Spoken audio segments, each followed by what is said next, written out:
This car is 600 horsepower. I decide. Yeah, that's every time. And I'll say it again. It's the car. This is the car that makes my hands sweat. Mine are sweating. And yeah. I have a race car. It doesn't make my hands sweat like that. Wow. This car is like, wow. We're going to start there with looser traction. Welcome to The Smoking Tire. I'm Zach Clapman. This is Marc Norris. Marc, how you doing? Shake my hand. Everybody forgets because they look at the camera. That's okay. Yeah. So Marc, a lot of you may know the car he built, which is an E46 M3 wagon that flew around. You've done much more than that, but a little bit of notoriety. It got a little clout. Yeah. Everyone went, where, how, when. You know, it was beautiful, and that's your daily driver. That's your private car. I really enjoy driving there. But you've been working. You've had a BMW shop for how many decades? The last 25 years. The last 25 years. Yeah, and I have a passion for BMWs and building BMWs.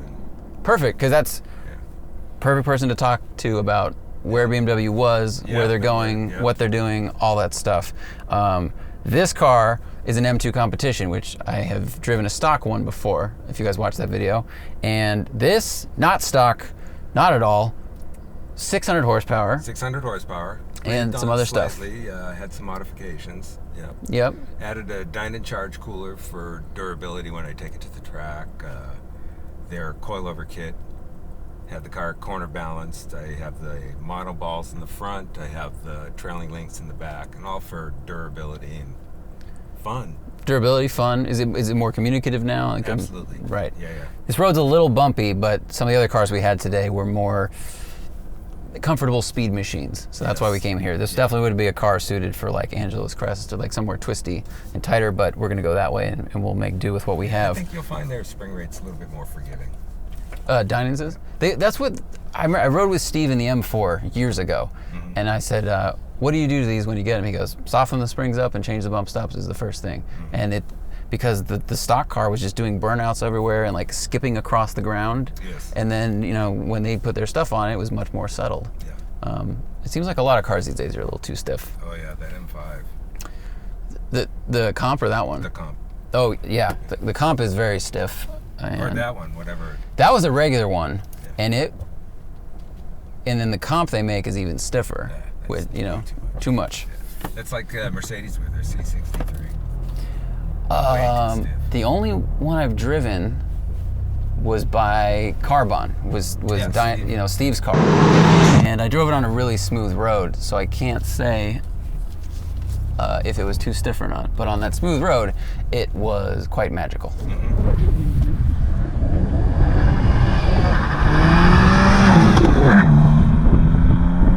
M2 Competition, 600 horsepower, a little bit of minor suspension mods, and it's getting a little warm in here. Oh, there we go. Is that going to overheat the engine at all? Oh, absolutely not. This car, it's amazing what BMW did with the package in this car. With the big grill and all the extra coolers, it comes up to temperature and doesn't budge. That's fantastic. Which mode are we in right now, by the way? We're in standard mode. Okay. It drives like a normal car. Okay, let's do that first. This already is riding better on this cracked road than both the cars I drove earlier today, which was an M5 with stock suspension and an X6M with Dinan springs. That's amazing. That's the wizardry of correct suspension and compliance. I know I say that word all the time on this show, but so many people got stuck in the mindset of stiffer is better, stiffer is race car, and it's not. Man, I like a soft race car with stiff bars. I do. Okay, so explain to the people, like, stiff, and I know it's a long, suspension is a long conversation, but like, if someone did stiff coilovers with softer bars versus soft coilovers with stiffer bars. Okay, and succinctly perfect would be, look, we want to keep the tire on the road. The best way to keep the tire on the road is don't have a spring forcing it to bounce off.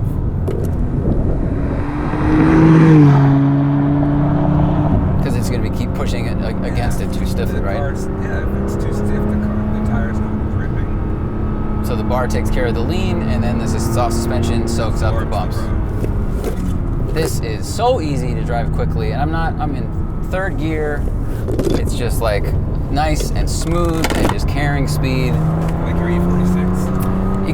Yeah, this is a little better. It feels tighter. The nose points in a little bit, quicker as you'd expect. I mean, a more modern car for one. My car has kind of tired suspension for two. I see a lot of rocks on the road. But also, what did you notice when you put in the monoball in the front? I think that the car is really, it feels planted. There's no deflection. It turns instantly. This is just the right car. This is the right car. For me, from BMW, I don't have kids. I don't need a sedan. And all the other cars I feel like have gotten so big that when this came out, just like the 1M, it was this breath of fresh air, this like, yes, thank you for remembering the driving enthusiast. True that. And I drove the original car, and what a great car, but it wasn't the car that I wanted. The original M2? Yes.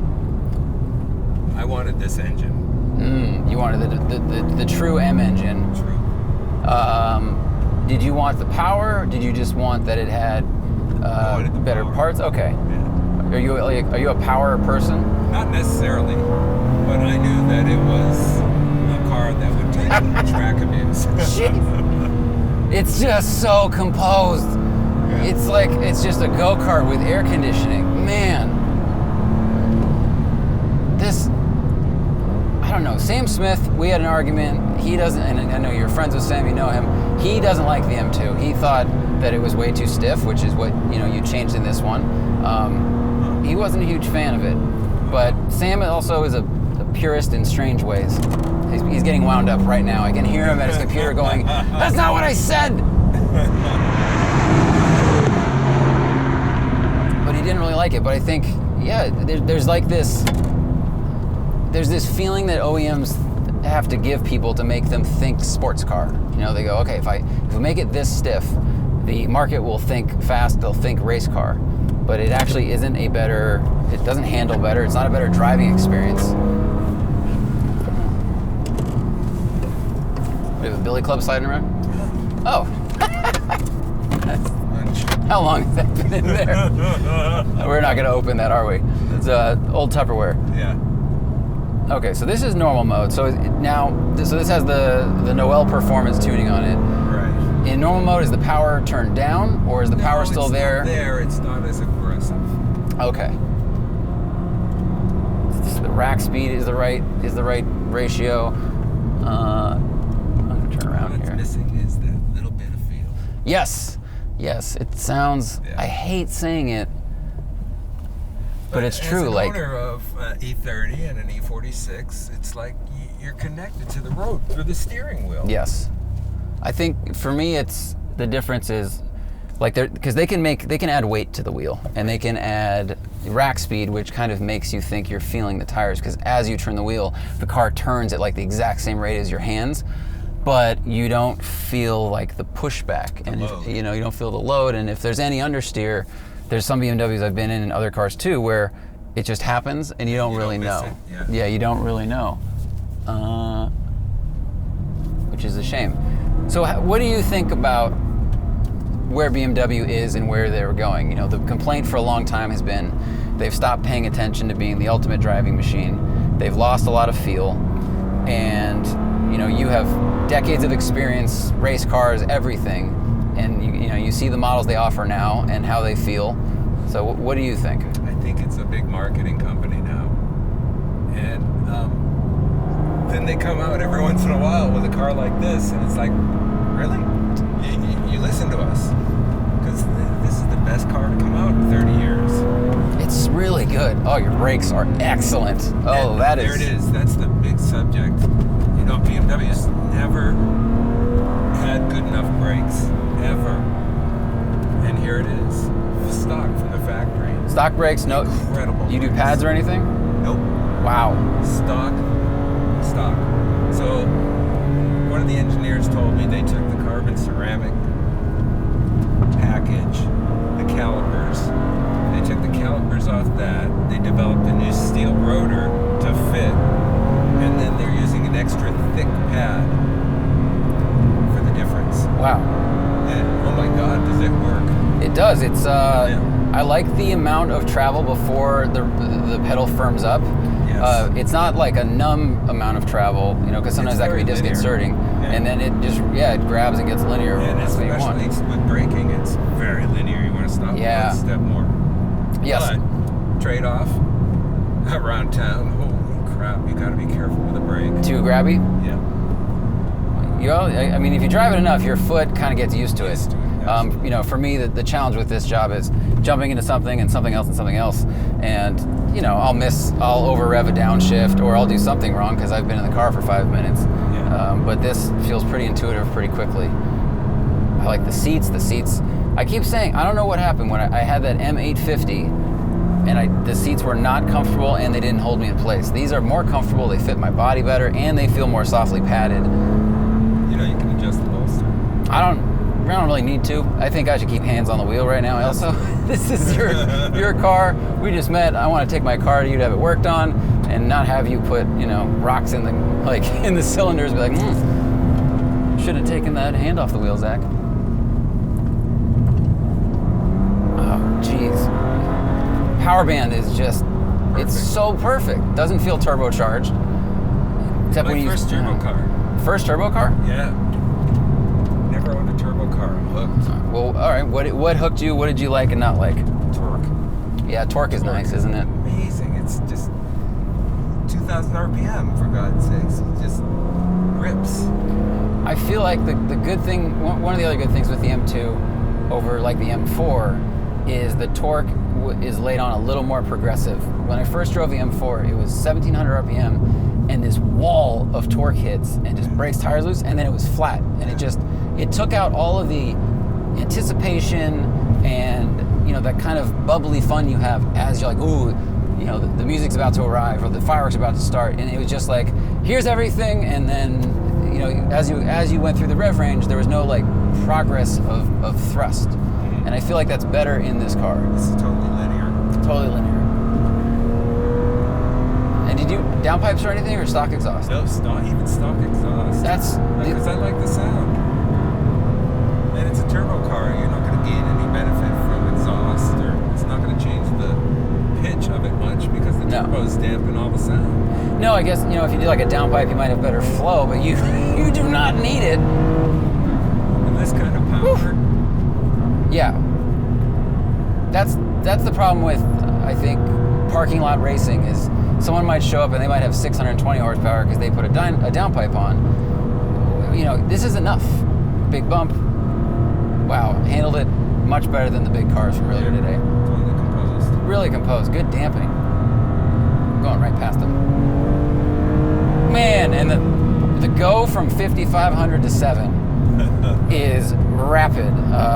We've been driving kind of mellow in the beginning because we were chatting and it's a tight road, but geez, it's got giddy up. But it feels approachable. To me, that's the sign of a well done car. Is it doesn't feel like it's overpowered at any end, even if it's a rocket ship. Yeah. I mean, you did a good job. And how did the quarter balancing affect it? It made it, side to side. Yeah. That's every time. And I'll say it again. It's the car. This is the car that makes my hands sweat. Mine are sweating. And yeah.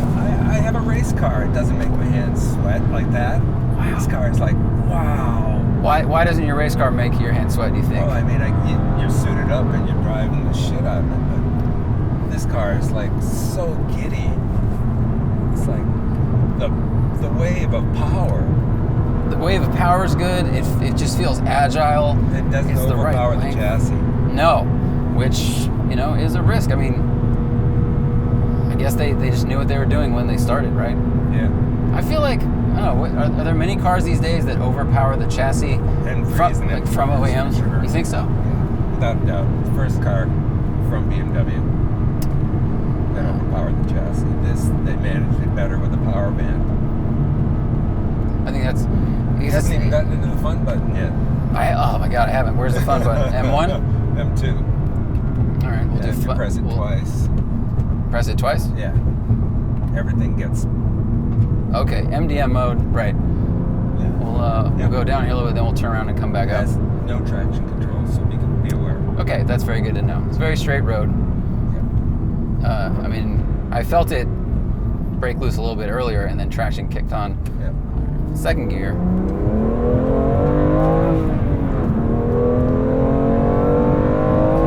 That's just the best power band, and wow, that's really fast.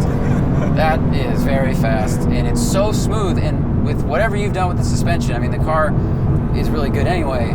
It just sits flat. It doesn't squat back too hard, but you feel it enough. Yeah. Jeez, but it's just... I think there's a phrase that Matt coined, which is like there's Porsche horsepower and Mustang horsepower. So if you have 600 horsepower in either one, the Porsche feels like every atom of horsepower is going to the wheels and going backwards, whereas some like a bigger, heavier muscle car like squats a bit, and you know it's quick, but you just it feels a little looser. This feels like it has the Porsche horsepower. Like every exactly bit, what you mean. Yes. every bit is going backwards. I mean, good Lord. Oh my God. Wow. Wow. And it's really smooth. I mean, I'm already a fanboy. I was before I showed up here today. I've driven one of these, and it's just, all the cars of these days have gotten so big. And yeah, then that's what I wanted. They gave us these. Small car. Small car. Awesome. I thought I heard something. That was just the exhaust. Oh, the bells. overrun. So with the Noelle tune, you know, not only does he remap the car, remaps the DSC, so you have less intrusion, and he remaps the exhaust strategy, so the turbos spin up faster. Gotcha. Okay, yeah, for a second I was like, oh, did we just run over a piece of plastic or something? And like, no, it's just... exhaust verbally. It's just... What are you? You're an old Jaguar. I think... How's your turning radius? Not like the old cars. Not like the old cars. Yeah. My car has... I was really surprised at the angle that it can... that it has in stock form, like for drifting and stuff. I mean... The old car would have gone right around. Yeah. So what do you use this car? Is it your daily? Or, no, the E46 wagon's your daily? E46 wagon's the daily, and every once in a while, I like drive it once a week. I didn't want to pile up the miles. I got so many things to drive all the time. Man, I think the gauges in this car are beautiful for, as everything goes to screens these days, this is a nice... Combination. It's a nice combo, yeah. Man, this is a very bumpy road, but it's kind of like, it handles the bump quickly and then moves on to the next thing. Yeah, exactly. So it's like, it's locked in really quick, and that's very important. Especially if you're driving something like we are, or if you're on a track that happened to be bumpy. You know, Streets of Willow, that middle section that's all like, kind of modeled up. Oh, God.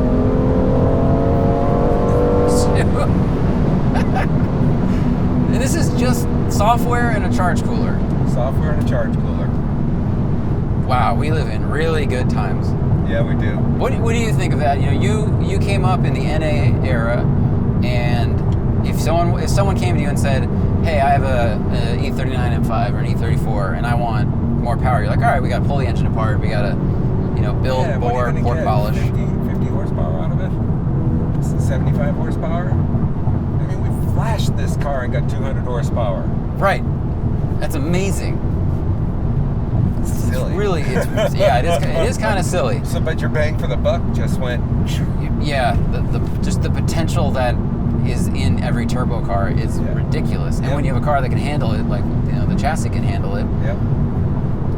It's just the quest for steering feel, continues. It's like a trilogy. But at least like when you're on track, you can feel it. Like going up the hill in turn 6 in Laguna and putting it in there, and it's like you feel it. It's just a different kind of feel. It's there. It's just different. I feel like with some cars, I've had to like, when you're trying to hear something, it almost feels like you can direct your eardrum. So if there's noise here, but you want to hear what's over there, like you can kind of pay more attention. There's some cars I've driven where the steering feel is ineffective, but I can feel the chassis or the tire slip through the seat more. Right. So it's kind of like I direct my ear to the seat, and then I'm like, all right, I guess that's where I'm going to get my information from. This car communicates. we are bumping around quite a bit. Oh man. While hooning, yeah. While hooning. And having the air conditioning. It's a good time for cars. Oh man.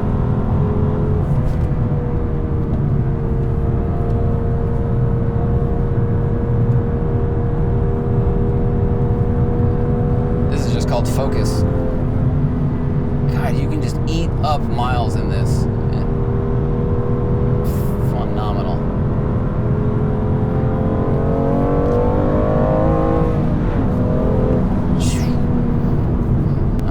What's your favorite generation of M3?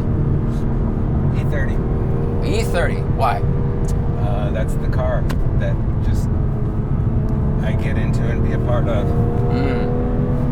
Yep. All my motors are higher horsepower motors, so I'm fine with that. I'm used to that. I don't mind that, and I know how to manipulate it. If you had to pick a stock M car, would the answer be the same or? No. Oh.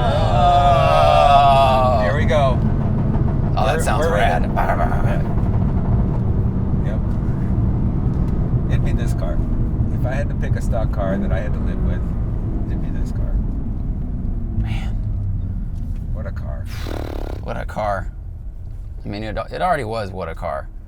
And then Little enhancement here with and there. with a little enhancement, 600 horsepower.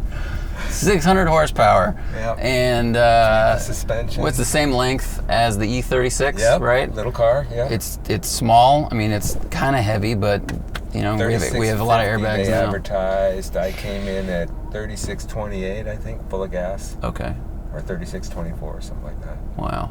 I guess you could take the seats out and save 100, Oh, but who cares with 600 horsepower? that's true. That's very true. Man, thank you for bringing this up. It's really good to meet you after to meet you. seeing your wagon and hearing people sing your praises. You should come on the podcast if you'd like to. Smoking Tire podcast. We'll chat with you and Matt all about BMW nerddom and everything else that exists. On missing each other. You do? You try? I'm sure you guys have met plenty of times. Yeah. This was awesome. Oh God, this is so. Now I'm forgetting that, which I like my car a lot, but I will definitely miss the torque of this. Absolutely. Yeah. What are you gonna do? Yeah. Thank you for watching, everybody. Thank you for joining us. As usual, check out the podcast if you have not. Look at our Blip Shift page for new shirts when they come out. And if you want 600 horsepower, Noelle Performance. Marc installs it. Wow. Thank you for watching, and we'll see you later. Man, jeez.